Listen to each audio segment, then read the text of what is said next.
У Буси за ушками вот такие сильные колтуны образовались. Вот такой колтун. Сейчас мы будем его разбирать. Для разбора колтунов используем такой спрей. Берем колтун и хорошенько его пробрызгиваем. Пальцами растягиваем шерсть. У Буси колтун очень большой. У нее за ушами всегда очень большие колтуны. Пальцами вот так вот растягиваем его в разные стороны.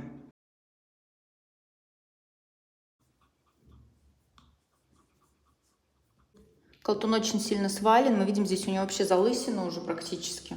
Когда мы его немножечко подразобрали, этот колтун, мы его вот так берем у основания и берем пуходерку. Осторожно ей работаем, потому что зубцы у моей пуходерки, например, острые. И начинаем колтун этот вычесывать. Он у нас разобьется на такие как будто более мелкие колтуны, которые мы потом опять будем разбирать. Берем опять получившиеся колтуны и разделяем их. Растягиваем как бы шерсть пальцами, пытаясь вытянуть шерсть, которую можно вытянуть из колтунов и узлов. То есть есть как бы просто запутанная шерсть в узелки, а есть прям сваленная в колтуны. И фактически мы должны их просто растянуть, как бы вытянув шерсть, которую еще можно вытянуть. Оставшиеся маленькие эти колтуны можно просто вычесать пуходеркой.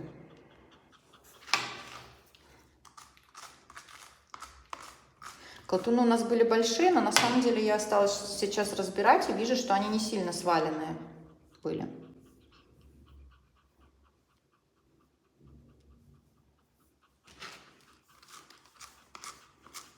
Ну вот у нас примерно за месяц у Буси такие колтуны скатались, потому что за ушами я ее практически никогда не расчесываю.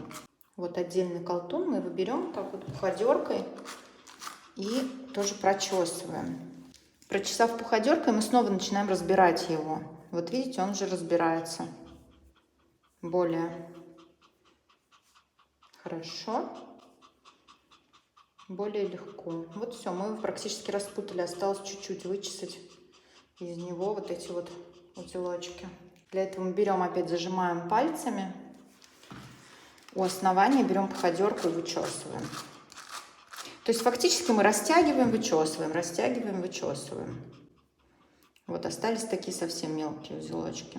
Главное, еще раз повторяю, не заехать собаке ничем в глаз. Для этого надо всегда придерживать голову собаки, чтобы она не дернулась, потому что она может дернуться в любой момент. И теперь займемся оставшимся колтуном. Его мы также сначала прочесываем пуходеркой, чтобы вычесать оттуда максимальное количество незатронутой шерсти. И теперь, когда он разбился на отдельные колтуны, мы можем их по отдельности распутать. Колтун был весь пробрызган очень хорошо, потому что шерсть мокрая. Спрей двухфазный с маслом, поэтому после этого спрея я обычно купаю. Потому что если не искупать, шерсть станет жирной. Ну, в смысле, она уже жирная от спрея.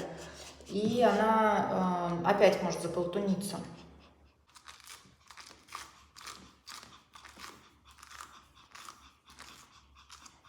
Вот все, теперь мы видим, что колтуны распутаны здесь. Вот здесь распутанная шерсть. Вот нет, вот еще колтун один остался. Теперь проверим, как мы распутали колтуны. Для проверки возьмем гребень. Буся, ну-ка сядь, сидеть, да.